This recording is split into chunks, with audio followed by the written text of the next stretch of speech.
Ladies and gentlemen, Peter Race here from Fruit Park YouTube channel, and we're here this morning with David Hinchcliffe, former Deputy Mayor.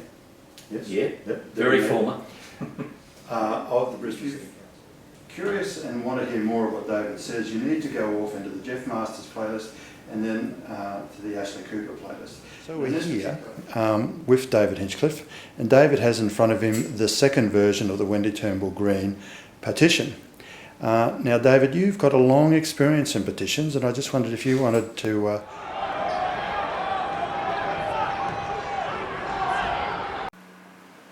Hi, this is Geoff Masters, and I hope you're enjoying watching the Fruit Park YouTube channel.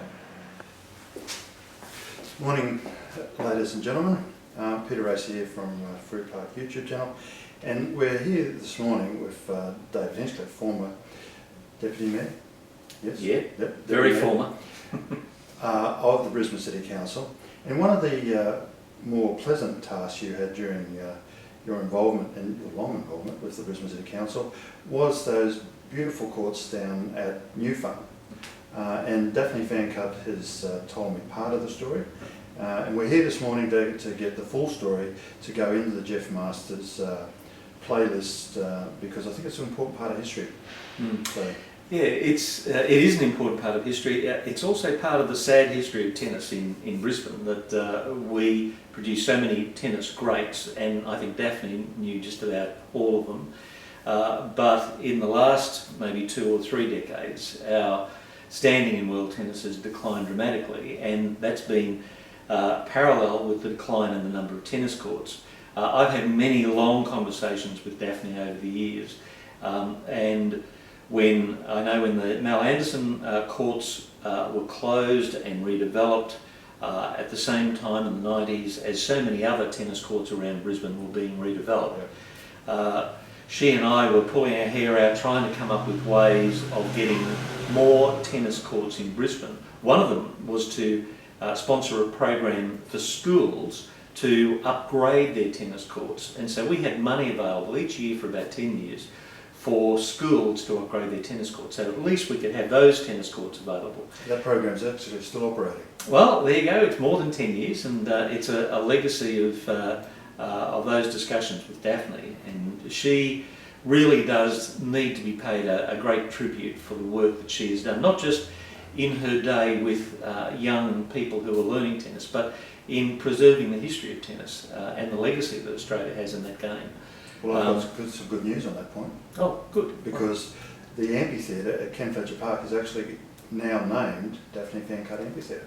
Well, I think Daphne is worth at least an amphitheatre, maybe a square, possibly a street, and possibly a park to go with that. So that's a good start for recognising the great contribution she's made. We also talked down in New Farm Park about the need for us to convert the croquet club to tennis courts. Now that involved having to negotiate with the croquet club, which had a lease over the site. And the croquet club was getting on in years, the members were, and as the years passed by, their membership declined dramatically. So I sat down with them and said, we'd like to leave you with one lawn. They were extremely unhappy about that. We compromised, and in the end we didn't get as many tennis courts as I would have liked, but we got some.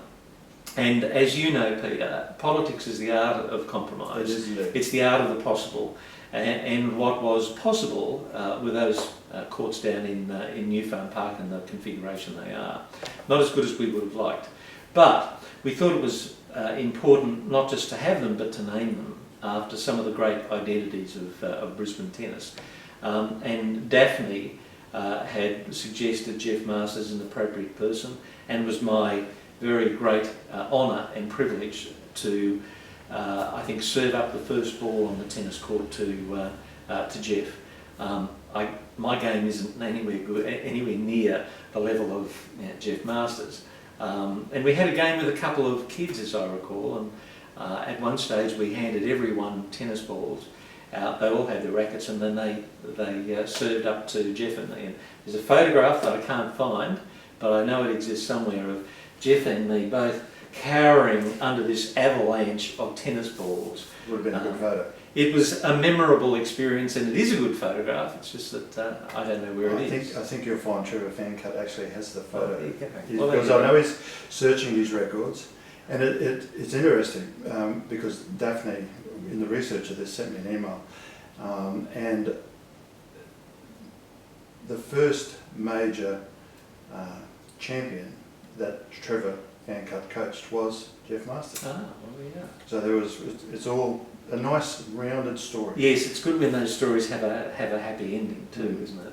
Well, and the really interesting thing is that when I run the petition to call the tennis courts at Fruit Park after Roy Emerson, it was a beautiful example of what can be achieved, because there was a little bit of pushback from the council about naming the tennis courts after Roy Emerson, but once I explained the fact that the Geoff Masters tennis courts existed, it was a lot easier. Oh, well, that's good. And so it had a very useful and nice role. spin-off It benefit. did.